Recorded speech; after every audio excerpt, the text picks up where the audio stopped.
Thank you, Chamberlain. We have with us this morning retired AIG Wilson Inaligo, who is a former Assistant Inspector General of Police. You're welcome to Sunrise Daily this morning. Thank you very much. It's a pleasure for me to be here. Well, a lot has been going on. You have been, I'm sure that you would have been following events. Let's even start from the beginning, because we have to have a marker. Let's start from the beginning of this year. Internal security has been on the front burner. We've seen a number of kidnap attempts, which has called to question arrangements that we have internally. The Northeast is still there raging. We've seen attacks in the Southeast as well on police facilities, as well as internal correctional facilities as well. So there have been huge questions as to what is going on. And I think that ordinary Nigerians are not the only ones asking that question. We saw governors of the Nigeria Governors Forum meeting, at the Villa, asking that the federal government helps make proper sense of what is going on. What are your thoughts? Have you been able to string all of these attacks, all of this crisis together to make sense of it? Indeed, a lot is... what is going on is very troubling regarding insecurity in the land. But there are multi-dimensional issues here. Come to think of it, there are lots of perception issues. People talk about injustice, people talk about police impunity, and the rest of them. A lot is going on. You cannot divorce politics from some of these issues. But when I come on television, I like to talk more on law enforcement issues, the law enforcement aspect. Yes, the police have primacy on internal security, but there is the limit to which the police can do. A lot taken from Katsina, Zamfara, Kaduna, Niger, and then of late, in the Southeast, attacks on police, personnel on duty. So a lot is going on. And we've got to de-escalate the situation in the way some of these conversations are conveyed. Talk of the social media. If you open your telephone, certain things are posted to you. So the mind of Nigerians, I think, is being poisoned against each other. From the north to the south, everybody is saying one thing or the other. So I think some of these issues, we've got to de-escalate them. Now, the Inspector General of Police, who has, the acting police who has just come on board, is focused on taking certain measures by deepening the reform process. I think he has started by taking a step on reforming the IG's monitoring unit, because in the meeting where that was held in the Southeast by the 5 Southeastern governors, they talked about IG, allow our CPs and AIGs to deal with our local issues, not IG's monitoring unit coming to take over. The IG has shown good response by immediately disbanding the satellite offices in Port Harcourt and in Lagos. So that shows that the IG is listening. But the issues happening is the governors have a critical role to play.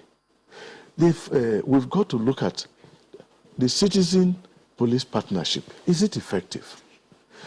The role of the public in addressing issues of security, how have we structured it? Yes, we've talked of community policing.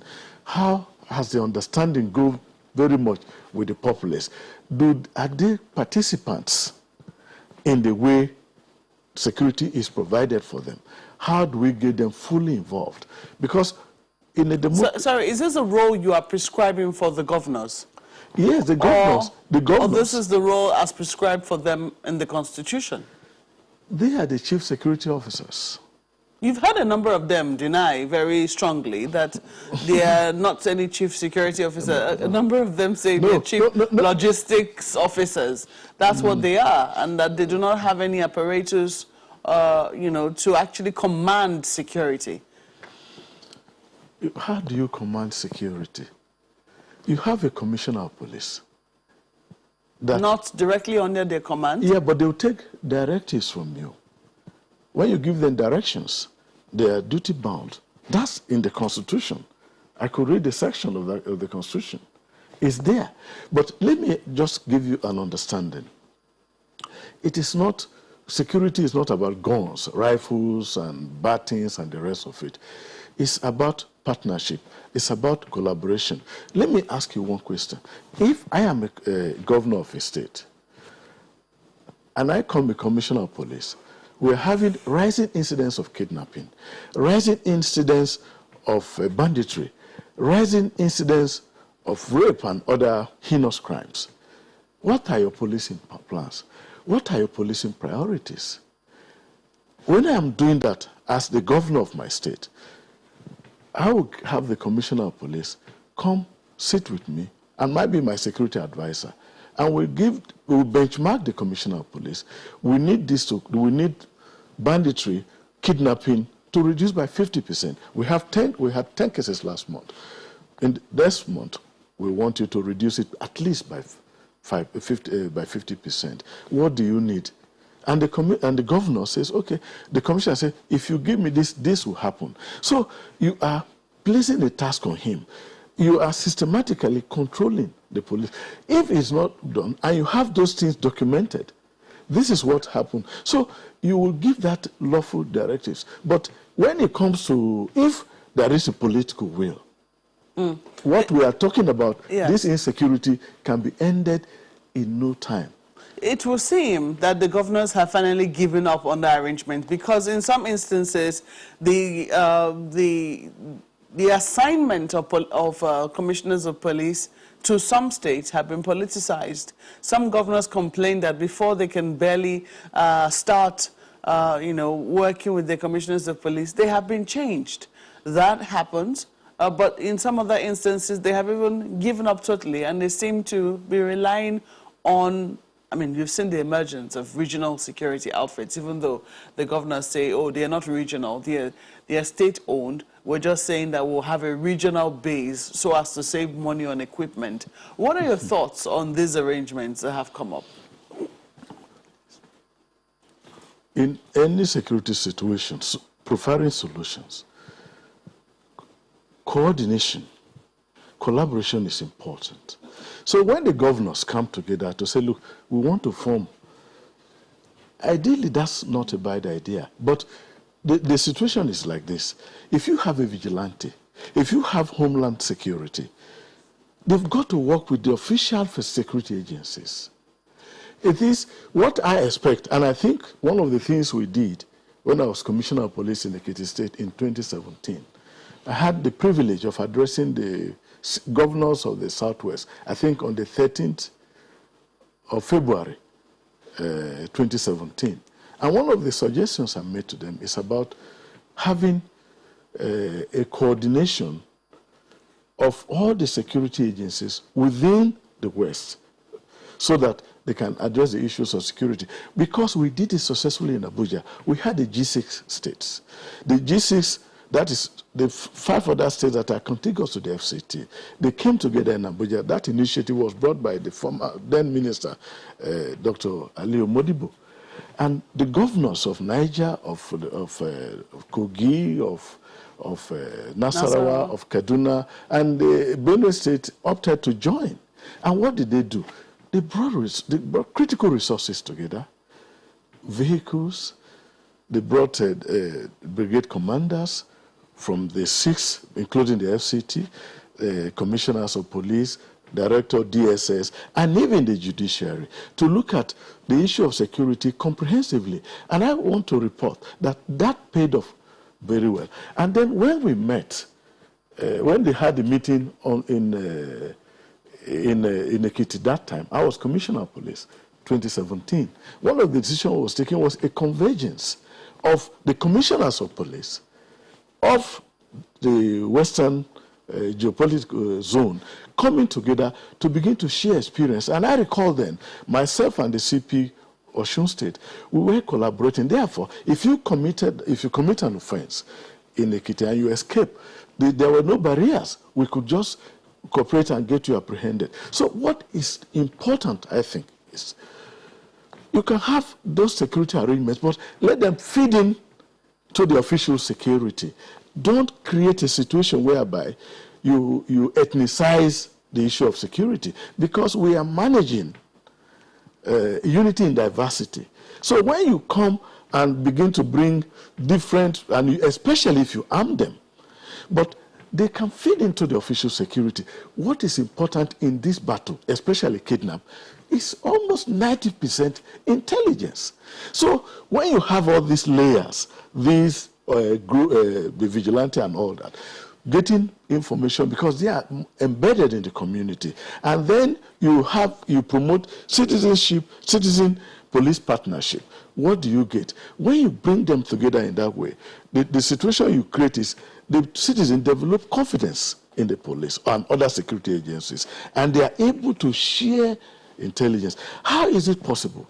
You attack this police station today, you collect weapons. They are unknown gunmen. You go, you kill the other, you kill police, you challenge authority. It means something is just going on, and the governors are in the best position, right from the ward level, a security arrangement, going to the district level, to the local government level. The governors are in charge. The commissioner of police. If a governor of a state tells a local government chairman or area council chairman that, and the traditional rulers, I need to get these people out. Who are those people who have just settled in your community? So you do not agree, I mean, you do not agree that the governors are chief logistics officers? The governors have the most critical role to play. Yes. Have they been empowered to play the role is the key question. The question I'm saying is, if I am a governor, I'm going to demand from my commissioner of police your policing plan, either in the short term, in the medium, because when you systematically, I want you to understand something. I want to take the position that the governors of the Southeast, they stated something, that we need the IG to allow the commissioners of police and the AIGs. So one of the things I support is devolution of power, especially to the AIGs, so that they can have a monitoring and evaluation team. And the governors are in a position to tell the IG or even the president that this is the situation.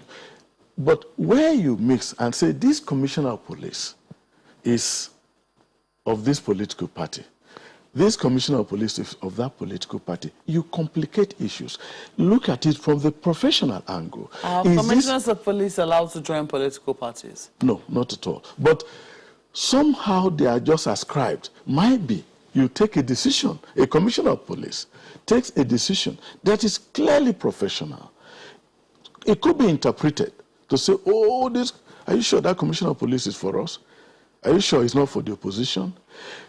Without looking at the professional standards. So what I want to advise, benchmark the commissioners of police. What are your security concerns? What are those kinds of concern? Is that commissioner of police able to measure up? Does he understand what his roles are, what his role is? There are two critical things that you have said that I have gleaned, and I'm going to ask you a bit more about them. One, when we're talking about regional security forces, you're afraid that they could become ethnicized because they would consist of major ethnic groups, and you think that could be dangerous. However, there are those who will argue that all policing is local, that all problems are local mostly, and that it would take locals, people who live within those communities, to know, who the criminals will be, or when they have people who have come from outside to commit a crime. You don't agree? I have stated that those individuals, whatever, they should work under the supervision of the regular and official security outfits. Because as of today, we don't have state police. So those people that you have formed, are you giving them weapons? But what they can do... Do you think they should be given weapons? Because they cannot, because the Firearms Act does not provide for private individuals to have weapons. It doesn't provide for the criminals to have No, weapons. let me. But somehow the criminals have a hold of weapons. Let me tell you something. Weapon is just an aspect of security. In a facility, how many people may carry weapon? But the weapons are used actually to intimidate and make you to part with your property. But the point I am making is the situation that we have. If the regional security arrangement they have, they must work under the supervision. Don't forget, it takes so long to train a security officer that even when you pass out of the police training schools with intensive training, you don't really become a police officer until it might be around 4 years into the force before you imbibe the spirit and the necessary skill to do your work. It's not just about you just like traffic control. You just grab somebody there controlling. There are skills involved. So the point I am making that the governors are right to express concern and to come with these arrangements. But the arrangements should be coordinated by the official security agencies, like the police. And we have that provision that when you have vigilante going out, assuming there are 10 vigilante members, you have at least 2 police officers with them. And this will curb their excesses because they may not understand the nitty-gritty of providing security. And the best way, I think, is intelligence, information. So when you have like Amotekun or Ebube Agu and the rest of them, if they work with the police, it's like multiplying the number of police. But let them not go alone and begin to effect arrests. Because the situation is such a delicate situation, because you must be careful when you are dealing, because how many, for example, Idomas will be in Ebubeagu, or how many thieves will be in Amotekun. So you are careful. But community policing, let me explain something. Community policing is about the police and community coming together to look at the security issues or crime issues within their domain and adopt common approaches to dealing with it. While I do not, because when I came on to your studio the other time, I made reference to Gobi panel report, which disbanded the multiple police forces that we have, leading from 1964, Thief Crisis and the Operation Wete and the rest of it. And when General Agui Rossi took over, he set up the Gobi panel, which recommended that all these other police forces should dissolve and form one federal police force. Those factors have they disappeared. Now, we are in 2021. When we get to 2022, especially late 2022, will their roles be still security? You've got to begin to look at some of these issues, because when you become this, when situations like this happen, yes, you take immediate steps. But what is wrong in coordinating the activities of these different groups? What are they giving to police? That's the first one. So you have your fears also that their roles could begin to change, especially as we approach a political year. That's one. The second is, you've talked about certain initiatives that you came up with, or certain initiatives that you have seen, coming up, especially when it comes to collaboration. One would have thought that this will now have become SOPs, standard operating procedures, especially when you see that these things work. Collaboration, information sharing, and things of the sort. Don't we have that as things that ought to be, rather than things that should come up as a result of initiative? Let me read out one of the communique that was issued in this meeting we had with the governors of the Southwest. One of the communique, and I read the second communique, the Southwest Governors Forum. This took place 13th February 2017.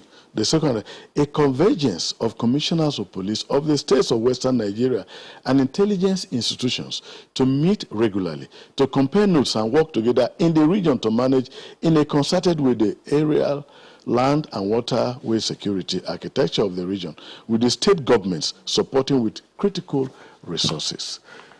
The point I have, and I just want to remember. That's from a communique. That's from a communique by the governors. By the governors? Yes. Not from the police. I was privileged to suggest to their excellencies that when the commissioners of police, when the DSS and other security agencies work together, share intelligence, they are able to deal with the issues of security. That I suggested.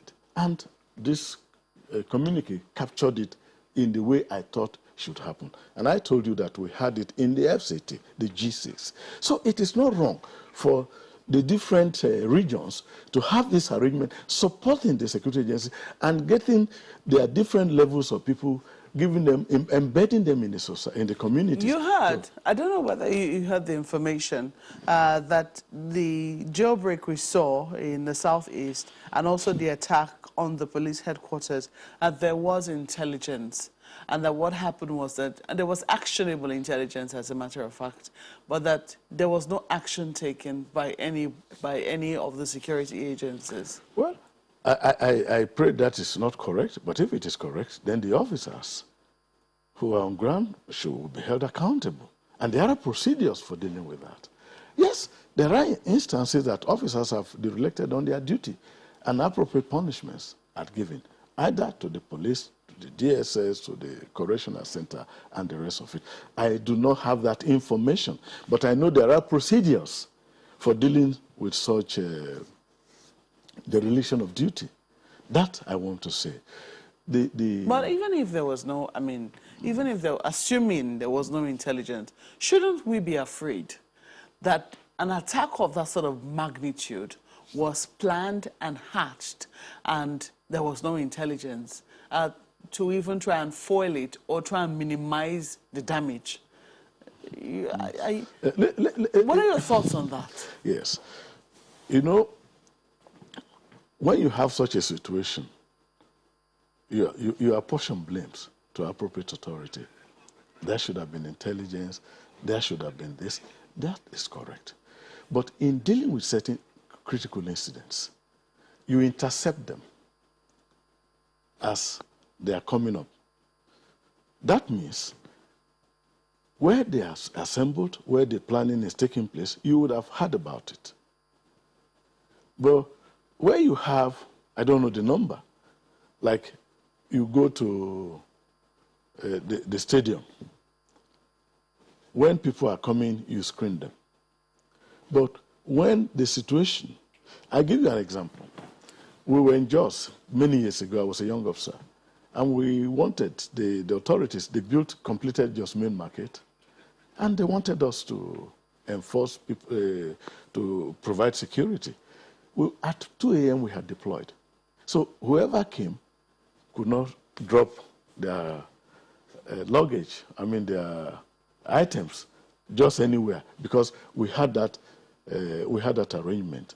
But if you are not informed, and you had that mass of people, yes, with your training, you use your, even without using little force, you should be able to push them back. That is an area that I'm sure the IG will look into it, about crowd control procedures, and then it's definitely an area that should be investigated. No, of course, I'm sure investigation is going on. I want to ask you, now that we've seen movement, we've seen the governors asking the federal government to help make sense of this all, to do a reassessment, it would seem, and maybe, try and maybe define what the real problem is. What do you hope to see moving forward? What are your thoughts on what our new strategy should be moving forward? First of all, we must create confidence among the different peoples of Nigeria. There must be that mutual trust. And those operating, on the social media should be mindful of what they post.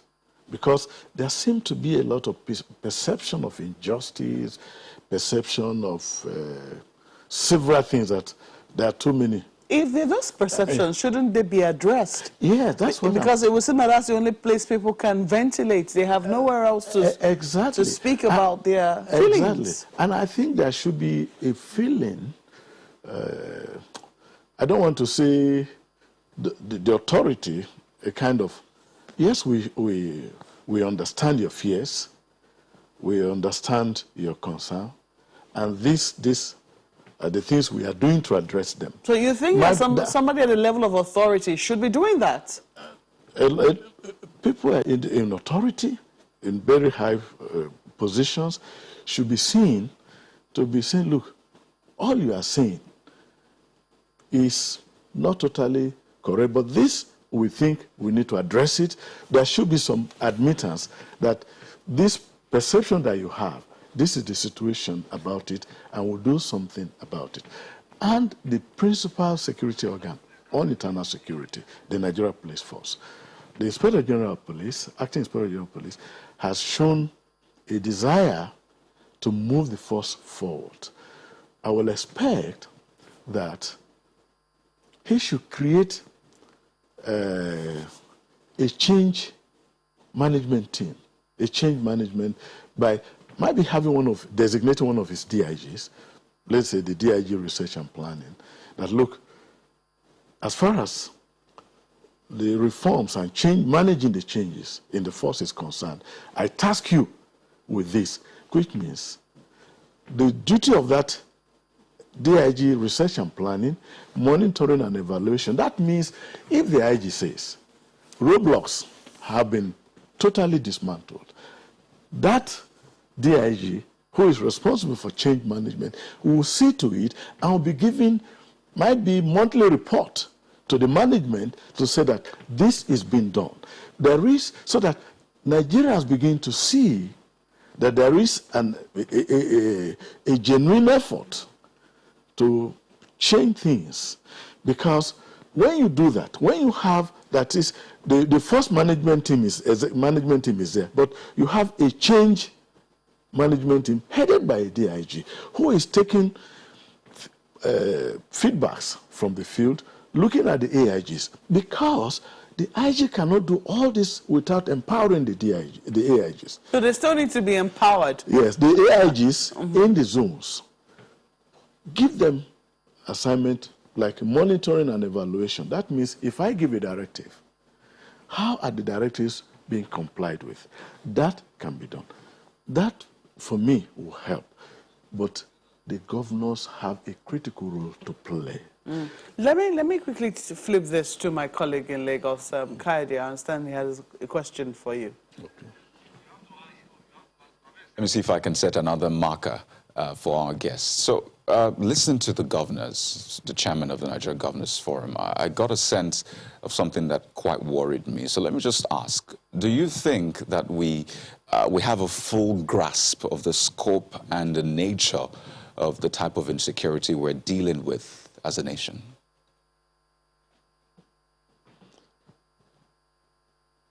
Well, okay. Please go ahead. Okay, sorry. So I think everybody realize that the situation that we have is very serious. Otherwise, you don't have governors meeting, and the main agenda of their meeting is talking about security. The situation we have is very serious, and I think that is recognized.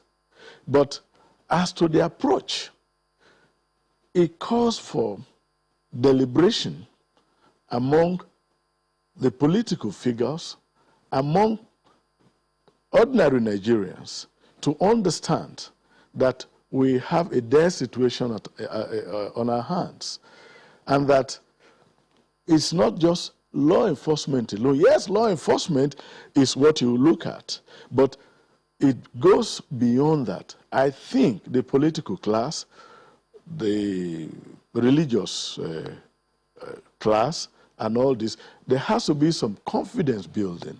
I think if we do that, it is going to help a lot, because there is no part of Nigeria that does not have one security issue or the other. But I understand that. If everybody come on board, I understand the part about collaboration. Their own area. Pardon me. I understand the part about collaboration. It is time for us to build. If you can hear me, I understand that part. I think you have been consistent about that collaboration and cooperation. I think that has been a major theme of your responses this morning. But I'm more particular about the statement by governors, whom you say are meant to be chief security officers, and most of them say, well, we're just chief logistics officers. Now, take a quote from what Governor Fahimi, the chairman of the NGF, says. It says they're demanding comprehensive evaluation of the various security challenges plaguing the nation to allow for an appreciation of the scope, nature, and better ways to address them. Given a sense that even the governors have a feel that we don't quite fully grasp or understand the scope and nature of the insecurity we're dealing with. We just use the term insecurity, but do we fully understand? Do you get a sense that we fully understand what we're dealing with? That's why I'm asking. On the pages of newspapers, and even in the social media, once you read, you know that there are so many undercurrents. And that is why I wanted to stop, that there are perceptions, and that some of these perceptions are fueling some of the issues we are seeing. And as a retired police officer, I try as much as possible to talk on law enforcement issues, what we can do. But in the situation we have, law enforcement action alone is not enough. What are the complaints of the people? Oh, there are no jobs. It's difficult. I mean, jobs, it's a problem. There's a lot of poverty. And then, so when you address some of these issues, it also goes to help. And then, but I think, and I really don't want to get involved in all these other issues. What I want to say is that some of the grievances that people bring, let those in authority craft a way of addressing them and assuaging the fears of people that what you are saying is not correct, and looking at the youths, talking to them that, look, this, we have plans, and these are the things we are doing. Then the youths, so you address them. And yes, the NSAS issue brought in a lot of things, but I think steps were taken to set up various panels in different states to look at some of the issues. And like I said, the Inspector General of Police is addressing those issues as they relate to the police, and other security agencies are doing that. But the IG can do as much as about his police to a good image. And that was why, when I was talking, I stated earlier that a citizen police partnership that is robust, that is that promotes confidence in each other, that the respect for human rights, to know that what we are saying is taken into consideration. These things are all in the public domain. Those are issues that I think people understand them, so that's why I say that there is a need to close gap. There is a widening of gap. There is a widening of gap, and it's a need for us to address them. I don't want to take more than that. Well, we have to thank you, for sharing your thoughts as, candidly as you can this morning. I hope that those who are responsible for taking on board some of your suggestions will be, taking, but AIG Wilson Idalego, retired. Thank you for coming on Sunrise Daily this morning. The pleasure is mine. Thank you.